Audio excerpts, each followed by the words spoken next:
জাহান্নামীর একটা করে ঢুকবে, উপর এক বালতি করে গরম পানি, ওই গরম পানিতে পুরো গা পুরো দেহ ঝলসে যাবে। এরপরে ফেরেশতারা হাতুড়ি নিয়ে দাঁড়িয়ে থাকবে, পিটানো শুরু করবে। পিটাতে পিটাতে মাসেলগুলোর হাড্ডিগুলো থেতলে যাবে।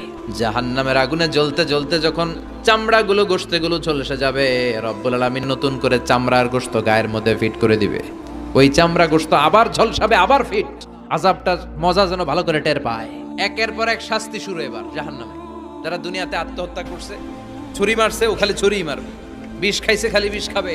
যে মেয়েগুলো ওড়নায় গলা পেঁচিয়ে এই আত্মহত্যা, তারা জাহান্নামের রশিতে আর ওড়নায় খালি আত্মহত্যা করতেই থাকবে।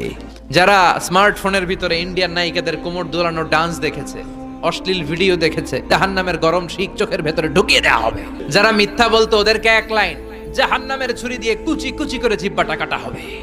অন্যের জমি মেরে খেয়েছে এরকম ডাকাইত আছাড়া নাই, 7 জমিন ওর কাঁধে তুলে দেওয়া হবে। এবার কারে কর, গিবত করে চগল খড়ি আছে না নাই?